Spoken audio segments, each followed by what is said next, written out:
செங்கப்பாடி கோட்டூர். ஆமா, இப்ப சொல்ல போனா காட்டுராஜா வீரப்பன் அவர் வாழ்ந்திருந்த காலத்துல இப்ப உங்க வீட்டுக்காரர் தனப்பால சுட்டு கொண்டுட்டாங்க அப்படின்னு சொல்றாங்க. அப்ப அந்த காலகட்டங்கள்ல என்ன நடந்துச்சு? அடுத்து ஒரு ஆள் 2 சாக்கு அடுத்து அள்ளி போட்டாங்க. போனீங்கன்னா மாமனார் புடிச்சிட்டு போய் சாயங்காலம் போட்டு எங்க மாமனார் அங்கேயே இருந்துட்டு போலீஸா வீரப்ப கொண்டு போய் சுட்டுக்கிட்டு போய் காலகட்டத்துல இந்த மாதிரி சூழ்நிலையில நீங்க எப்படிமா இந்த ஊர்ல நீங்க வாழ்க்கை நடத்துனீங்க? எப்படி கூலி நாள் பண்ணி எல்லாம் போவாங்க. வீரப்பும் வரமாட்டான் எங்களோட.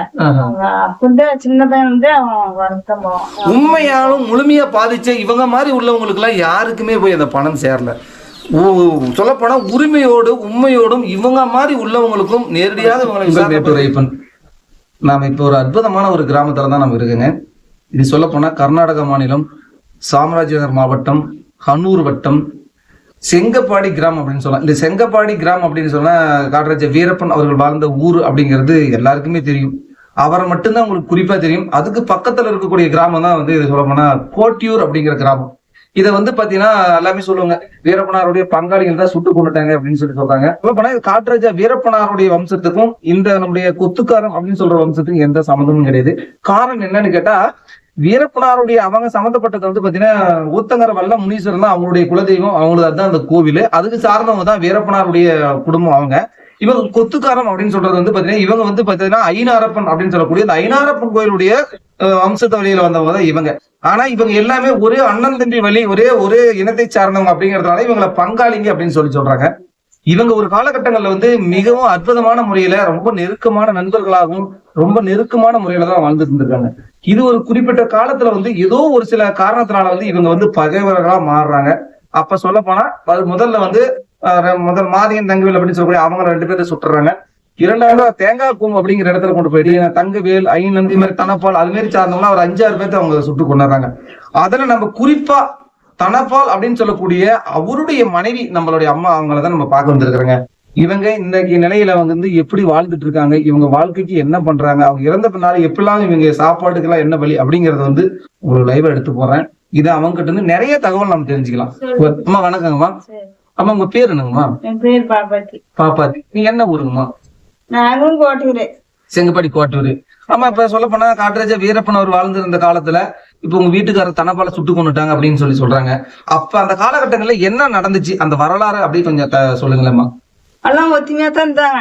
நல்லா வேட்டு கட்டிக்கு போயிட்டு 2 பேரும் ஒத்துமையா இருந்தாங்க. அப்புறம் சரி எப்படி பணி வந்துச்சா பணி வந்துருச்சு. அவங்களுக்கும் பணி வந்துருச்சு. அப்புறம் சரி யாரோ மொழிய முன்ன சொல்றாங்க அப்படின்னு சொல்லிவிட்டாங்க இருக்கிறேங்க. வீரப்பன் வந்துட்டு கொத்துக்கார விட்டாரு 5 மாதியம் டீம் வந்து வீரப்பன் சொல்றாங்க அப்படின்னு சொல்லிவிட்டாங்க. அப்புறம் சரி இவங்க என்ன பண்ணிவிட்டாங்க, நாமளே மிந்திக்கலாம் அவங்க நாம சுட்டு பண்ணலாம் அப்படின்னு சொல்லி வீரப்பன் டீம். ஆமா, வீரப்பும் கர்நாடகத்துல வந்து இவங்க மாதியம் ஜெகப்பாடி போயிட்டு கூட சுட்டு விட்டாங்க. அப்புறம் தண்ணி மாதிரி சுட்டுட்டும் விட்டுட்டு ஓடி போயிட்டாங்க மேட்டூர். அப்புறம் சரி மேட்டூர் வந்து வந்துட்டாங்க. வந்து கொஞ்ச நாள் செங்கப்பாடுட்டாங்க. அது ஐநூறுங்க. இப்ப செங்கப்பாடுக்கும் நல்லா வந்தாங்க. அப்புறம் வேறுக்கும் போனாங்க. போலியா வர சொல்லி வாங்க நான் பொண்ணா சேர்ந்துக்கான வர சொன்னது. அப்ப நீ காடு விட மாட்டேங்களா, நீ அவனு சுட்டு விடுங்க, நாம ஒன்னா சேர்ந்துக்கலாம் அப்படின்னு வேறு காடு விடுமான்னு சொல்லி சுட்டு விட்டு வாங்க அப்படின்னு சொல்லி அவங்க காட்டு வந்து செங்கப்பாடி சுட்டு விட்டாங்க. சுட்டவன் இறந்துட்டான். நான் சாமி கும்பிட்டுக்கலாம் வாங்க, நீங்க ஒன்னா வாங்க. அவங்க 2 பேர்த்தையும் அதுன்னு விட்டுட்டாங்க. இப்ப நான் இந்த ஒரு பையனை கூட்டிட்டான், முத்துக்குமாரா முத்துக்குமார்னு. அப்புறம் ஐநூமாமா ஒரு பையனை கூட்டிட்டாங்க. பசங்க 4 பேர் எங்க வீட்டுக்கு நடந்துச்சு. அப்புறம் 5 பேரும் தேங்கோம்புக்கு போய் எங்க மன்னரெல்லாம் தான் போனாங்க. பொடிச்சேங்க சொல்லுங்க.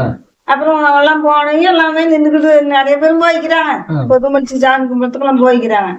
அவங்க நின்றுட்டு இருக்கும் போது சுற்றலாம் அப்படியே அடுத்து ஒரு ஆள் 2 சாக்கு அடுத்து அள்ளி போட்டாங்க.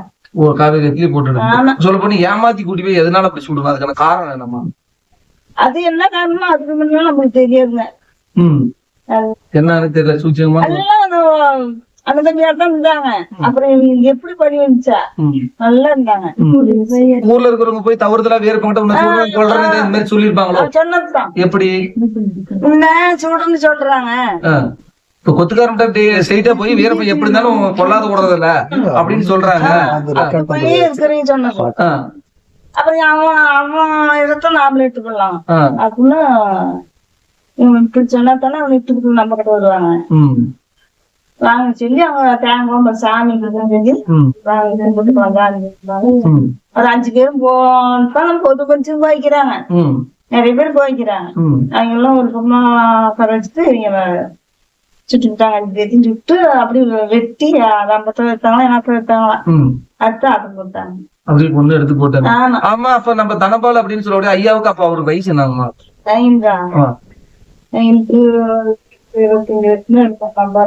ரொம்ப கம்மிங்களா? எங்க பையன் சொன்ன 1 வருஷத்து குழந்தை. சரிங்கம்மா. ஒரு பிள்ளை வந்து 7 வருஷம். அப்புறம் இன்னொரு பையன் 5 வருஷம். குழந்தைங்கலாம் எத்தனை குழந்தைங்க உங்களுக்கு? 2 பசங்க பொண்ணு. பாத்துறீங்களா? 2 பிள்ளைங்க பையன் 1 பிள்ளை. இளமையான வயசுலயே போயிட்டாரு. நீங்களும் ஒரு இளமையான காலகட்டத்துல இருந்திருக்கீங்க. இப்ப இவ்வளவு காலமா இந்த குழந்தைங்க எல்லாம் நீங்க எப்படி வளர்த்தி அவங்க பெரிய ஆளாக்குனீங்க? இத பத்தி சொல்லுங்க. 20 வருஷமா வந்து கல்யாணம் பண்ணி 10 வருஷத்துலயே அமைக்கிட்டேன். அப்புறம் சட்டம் 10 வருஷம் ஆகிட்டேன். அப்புறம் பிள்ளைங்க வந்து 8 வருஷம் ஆகிட்டேன். காடுல ஒண்ணும் இல்ல பூச்சம் பண்ணி அவங்க அப்பா பையன் அவங்க கல்யாணம் பண்ணிட்டான். அவ அப்ப வீட்டுல இருக்கிறான். ஒரு பையன் வாரம் இருக்கிறான். 3 பிள்ளைகளை விட்டுட்டு எங்க போய் பண்றது? பிள்ளைங்க 3 பிள்ளைங்கிறாங்க. பையன் 10 மணி போடணும்னு நான் போய் கல்யாணம் பண்ண முடியுமா? அதுவே வச்சு பாத்துட்டு அந்த வாழ்க்கைக்கு வந்து வீரப்ப வந்து இட்டு போட்டு போயிட்டாரு. அந்த காலகட்டத்துல சொல்ல போனா அந்த ஃபாரஸ்ட்காரி இவங்க எல்லாமே சப்போர்ட் பண்றேன்னு சொல்லி உங்களுடைய குடும்பத்தையே அழிச்சிட்டாங்க.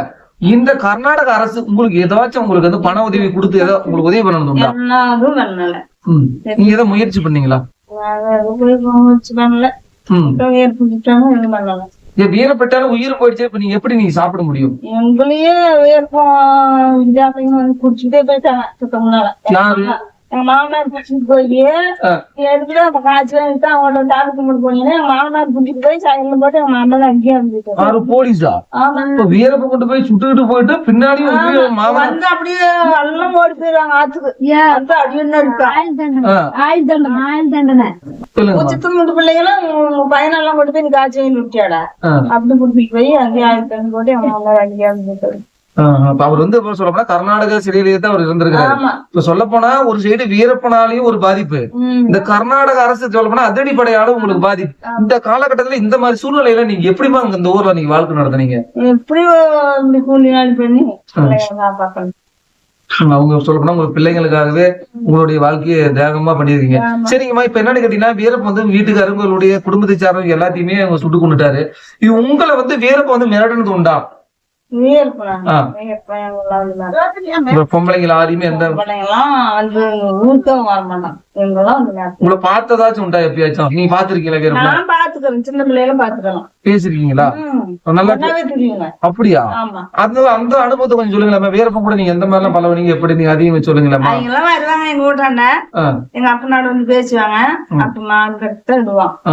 எங்க அப்பனும் கூப்பிட்டு போவாங்க. அப்புறம் போய் மான் கட்டி விட்டுட்டு வருவாங்க. முசுகோந்திட்டு வருவாங்க. அப்ப வந்து கூட்டிட்டு போவாங்க. நீங்க பேசிருக்கீங்களா வீரப்பன்ட்ட? இந்த பையன் சின்ன பிள்ளையா இருந்தா நல்ல பெரிய பையனா இருந்தா வயசுல மொத்தம் அர்ஜுன் கொஞ்சம் தான் அர்ஜுனா மாரியம் தான் அப்ப கல்யாணம் ஆகி போயிச்சாரு. அவன் பெரிய ஆளா இருந்தான். அர்ஜுன் சின்ன பையன். ஆட்டுக்கு அர்ஜுனாலாம் போவாங்க. வீரப்பும் வரணும் பையங்களோட. அப்ப சின்ன பையன் வந்து அவன் வருத்தம் போவான். அப்ப கூட்டிட்டு போவான். வேட்டையாரத்தை வளர்த்தோம். வார்க்காடு ஓடிக்கணுங்க. அங்க உட்படுத்தாண்ட வந்துருவான் எங்க வீட்டுக்கு வருவாங்க. அப்புறம் கூட்டிட்டு வேட்டைக்கு போவாங்க. ஒரு மாடு கடத்து முசுக்கு வந்து நிறைய கொண்டு வருவாங்க. சரிங்கம்மா. இப்ப என்னன்னு கேட்டீங்கன்னா நீங்க சின்ன வயசுலயே நீங்க இந்த மாதிரி வீரப்பனுடைய ஒரு நட்பு ஒரு ஃப்ரெண்டா எல்லாம் பழகிட்டு இருந்திருக்கீங்க. அப்படி இருந்தும் நீங்க உங்களுடைய கணவரை கொண்டுட்டா நீங்க ஒரு விதவி ஆயிருவீங்களேன்னு சொல்லி ஏன் அந்த காலகட்டத்துல யோசிக்காம எதுக்கு உங்க வீட்டுக்காரரை கொண்டாங்க? அவங்களோட நீங்க சேர வேண்டாங்க. யாரோட? அது எங்க மாமனார் எங்க மாமனார எங்க மாமனார் தானே மாமனார் எங்களோட சேர வேண்டாம்னு சொல்லு அப்படின்னு சொல்லி அங்க நெல்லுக்கு பார்த்தேன்னு கிள்ளுக்கு பண்ணிக்கிறோம். என் பையனை நெல்லுக்கு வச்சுட்டா அப்படி வீரம் சொன்னதா? ஆமா சொன்னதுதான். அப்புறம் நீங்க கேட்கல அவங்க எடுக்க சரிங்கம்மா. சரிங்கம்மா, இப்ப என்னன்னு கேட்டீங்கன்னா, இப்ப கர்நாடக அரசு இருக்குது.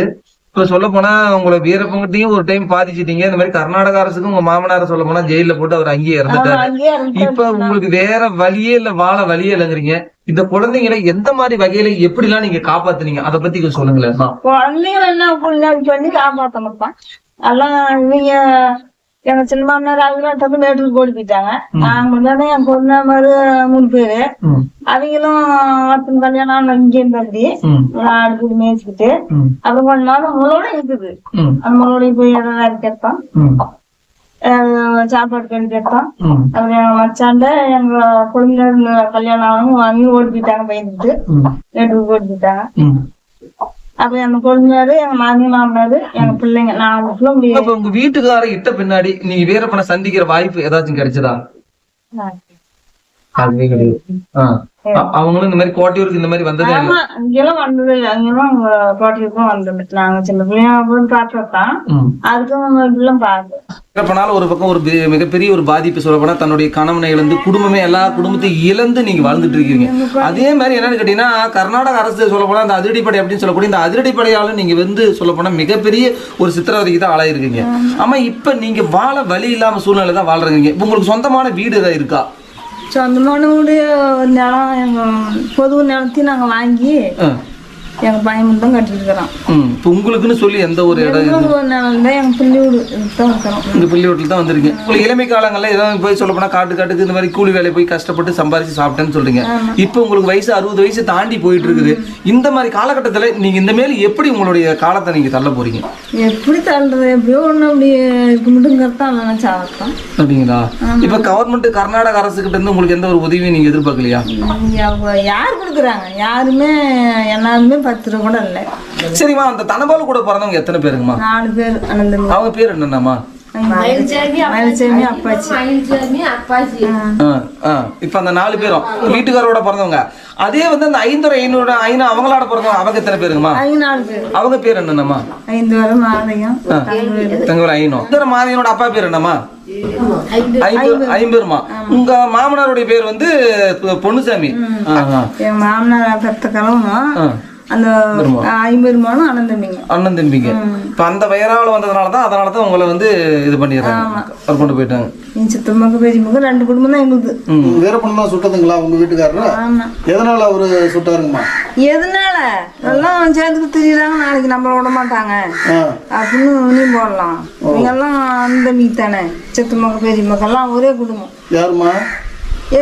ஐநு மாமா அவங்க அப்பனும் எங்க மாமனார் எங்க அப்பனும் ஒன்னா பிறந்தாங்க, அண்ணன் தம்பி.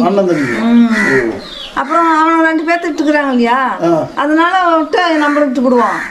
எங்க வீட்டுக்காரன் 2 லைன் 2 குண்டி கூட இருந்துருக்கோம். வீட்டு வாங்கிட்டு போய் ஒரு 2 குண்டி இருந்துச்சாமா, போய் விட்டு தான் எடுத்துட்டு இருந்துக்கிறாங்க.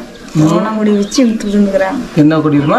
ஊனாங்குடி கட்டி இழுத்துட்டு வந்தாங்க. தூரம் ஓடி போயிட்டா அப்படியா, ஓடி நெட்டு தான் எடுத்துக்கிட்டீங்க. மொத்த ஈடு விடமாட்டேன்னு தான் எங்க வீட்டுக்காரன் நட்டது. தனப்பாலும் கூட்டுக்காரர் தான். அப்புறம் 2 எத்தனை பேர் வந்தாலும் சமாளிக்க அப்படி நல்ல நல்ல வலுவானாலமா. இப்ப யாருமே என் குடும்பத்துல யாருமே அப்படி இல்லை. உன்னாட்டு உயரமா உரப்பு யாரு போனாலும் அங்கெல்லாம் ஒண்ணும் மோத முடியாது. அதனால உன விட்டா நம்மள அடிச்சு போடுவான்னு சொல்லித்தான் அவங்களாட சேர்த்து போடு. இன்னும் முதல் வேலையை அவங்கள. அதனால தான் ஜெயித்து அவங்களோட போட்டது. உன்னை விட்டா நம்மளே அடிச்சு போடுவாங்க அப்படின்னு ஒன்று விடக்கூடாது. அவங்களோட சேர வேண்டாலும் சேரா இருக்க மாட்டாங்க. எல்லாம் ஒரு குடும்பம் அண்ணன் தம்பிங்க விடுவானா நம்மள அப்படித்தான் சேர்த்து அவங்களோட. என் குழந்தை பேர் 2 பேர் 3 பேர் இருக்கிறாங்க. மச்சாண்டு எடுத்துட்டு என் குழந்தை 2 பேரு. அவங்கெல்லாம் அப்படி அவங்களோட தெரிய மாட்டாங்க. இதுதான் அவங்களோட தெரிய அப்படி அவங்க அடி சேர்ந்துக்கிட்டு அங்கே போனாலும் சித்தப்பான்னு பறவை போவாங்க வருவாங்க. அந்த தனப்பாலுடைய மனைவி தான் இவங்களுடைய இந்த அம்மா. அந்த காலகட்டத்தில் வந்து நம்மளுடைய குழந்தைகள் வந்து ரொம்பவுமே சின்ன வயசுல ரொம்பவுமே இளமையான குழந்தைகள் இருந்திருக்காங்க. இதுல என்ன ஒரு கொடுமையான விஷயம் அப்படின்னு கேட்டா, ஒரு சைடு வீரப்பனார் வந்து இவங்களுடைய குடும்பத்தையே வந்து சொல்லப்போனால் எல்லாத்தையுமே சுட்டு கொண்டுறாரு. இன்னொரு சைடு என்ன பண்ணுறான்னு தெரியாமல் சொல்லப்போனால் கர்நாடகாவில் இருக்கக்கூடிய இந்த கர்நாடகா சொல்லப்போனால் சிறப்பு அதிரடிப்படை அப்படிங்கிறவங்கள இவருடைய மாமனாரையும் என்ன பண்ணுறாங்க, ஏயா நீ தான் வந்து வீரப்பன்கிட்ட இவங்க எல்லாத்தையும் கூட்டி போயிட்ட, உன்னை மட்டும் ஏன் வீரப்பன் சுடாம விட்டார் அப்படின்னு சொல்லிட்டு இவரையும் தூக்கிட்டு போய் கர்நாடகாவில் வந்து சிறையில் போட்டுறாங்க. நீ வீரப்பனை பணம் வாங்கிட்டு தான் கூட்டி போய் அது எப்படிமா கொண்டு போனது?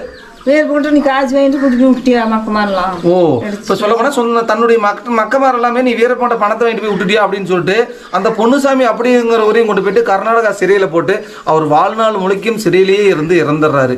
இவங்க ரொம்பவுமே கஷ்டப்பட்டு சித்திரவதைப்பட்டு இந்த குழந்தைங்களை வளர்த்தி இவங்க வந்து வாழ்ந்துட்டு இருக்காங்க. இப்போ 60-65 வயசு தாண்டி இருக்காங்க. இப்போ இவங்களுக்கும் வாழ வழி இல்லை, எப்படி பொழைக்கிறது அப்படிங்கிற சூழ்நிலை தான் இவங்க இருக்காங்க. இது ஏன் இந்த வீடியோவை நான் எடுத்து போறேன் அப்படின்னு கேட்டா, சொல்ல போனா இது வந்து சதாசிவம் கமிஷன் அப்படின்னு சொல்லிட்டு வீரப்பன் வாழ்ந்த காலகட்டத்தில் அதிரடிப்படையாலேயோ இல்லை ஒருவேளை வீரப்பனாரையோ பாதிக்கப்பட்டவர்களுக்கு வந்து பணம் கொடுக்குறாங்க, அதில் காசு வருது அப்படின்னு நிறைய பேர் சொல்லியிருக்காங்க. உண்மையாலும் முழுமையாக பாதித்த இவங்க மாதிரி உள்ளவங்களுக்குலாம் யாருக்குமே போய் அந்த பணம் சேரல. சொல்லப்போனால் உரிமையோடு உண்மையோடும் இவங்க மாதிரி உள்ளவங்களுக்கும் நேரடியாக இவங்களை விசாரணை பண்ணி இவங்கெல்லாம் யார் அப்படிங்கிறத தெரிஞ்சுக்கிட்டு இவங்களுக்கு பணம் வழங்கணும். இதுதான் எங்களுடைய ஒரு ஆதங்கத்தோடையும் ஒரு பரிதாபமான ஒரு நிலையில தான் இவங்களை வந்து பேட்டி எடுத்து போகிறோம். அது மட்டுமல்ல, சொல்லப்போனால் வெளிநாட்டை சேர்ந்த ஒரு அமைப்பு வந்து இந்த மாதிரி வீரப்பனார் வாழ்ந்த காலகட்டங்களில் அதிரடிப்படையாலும் வீரப்பனாலையும் பாதிக்கப்பட்டவங்களுக்கு சௌரியார்பாளையம் அப்படிங்கிற கிராமத்துக்கு அருகாமையில் 1 ஏக்கரை 20 சென்ட் நிலம் வாங்கி கொடுத்துருக்காங்க. அந்த நிலம் எதுக்கு அப்படின்னு கேட்டால், அந்த நிலத்தில் இந்த மாதிரி பாதிக்கப்பட்டவங்களுக்குலாம் வீட்டு நிலம் கொடுக்குறேன் அப்படின்னு சொல்லி அந்த இடத்துல இருக்குது. அதை வந்து என்ட்ரி அப்படின்னு சொல்லக்கூடிய ஒருத்தர் மூலமாக அவர் மேலே பட்டாவில் அந்த நிலம் இருக்குது. அந்த நிலம் 5,20,000 ரூபாய்க்கு வாங்கியிருக்காங்க. இப்போ அந்த நிலத்தினுடைய மதிப்பீடு எவ்வளோன்னு கேட்டால் 5,20,00,000 அப்படின்னு சொல்கிறாங்க. அந்த நிலத்திலிருந்தும் அந்த நிலத்தை ஒரு வேளை விற்று இந்த மாதிரி உள்ளவங்களுக்கு வந்து அதை பங்கிட்டு கொடுக்கணும் அப்படிங்கிற உரிமையோடையும் நம்ம கேட்குறோங்க. ஏன் அப்படின்னு கேட்டால், வீரப்பன் வாழ்ந்துகிட்டு இருந்த காலகட்டத்தில் இருந்தவங்க எல்லாருமே இப்போ சொல்ல போனால் இப்போ அவருடைய காலகட்டத்தில் எல்லாமே இறந்து போயிட்டாங்க. அவங்க வாழ்ந்த காலகட்டத்தில் இவங்கள மாதிரி உள்ளவங்க அனுபவிக்காத ஒரு காசு பணம் அந்த மாதிரி நிலம் எதுக்கு இவங்க இறந்த பின்னால்? அதை இவங்கெல்லாம் உயிருடன் இருக்கும் பொழுதே இவங்களுக்கு அந்த மாதிரி நிலங்களையோ இந்த மாதிரி சதாசிவம் கமிஷனில் வரக்கூடிய பணமோ, அதே போல் கர்நாடக அரசு வந்து இவங்களுக்கு வந்து பார்த்தீங்கன்னா முதியோர் தொகை, அது மட்டும் இல்லாத இவங்களுக்கு வேறு வகையில் ஏதோ ஒரு வகையில் வீடு இது மாதிரிலாம் கட்டி கொடுத்து, சொல்ல போனால் வீட்டுக்கு நிலைமையில ஒரு நிலம் தான் இருக்குது அப்படிங்கிறாங்க, வீடு இது மாதிரி கட்டி கொடுத்து இவங்களுக்கு மீண்டும் ஒரு மறுவாழ்வு கொடுத்து ஒரு வயதான காலத்தில் இவங்களை ஒரு சிறப்பான முறையில் இவங்களை வழிநடத்தணும் அப்படிங்கிறது தான் அந்த வீடியோ பதிவோடைய நோக்கம். கர்நாடகாவில் இருக்கும் கோட்டியூர் அப்படிங்கிற கிராமத்தில் நம்மளுடைய அம்மா கிட்ட தான் இந்த சிறப்பான இந்த நேர்காணலே குறிப்பாக சொல்லணும், இந்த மாதிரி அம்மா மாதிரி இருக்கிறவங்களுக்கு உதவி கிடைக்கணும். ஏன்னா இது எல்லாமே மறைமுகமாக மறைஞ்சு போயிருக்கு.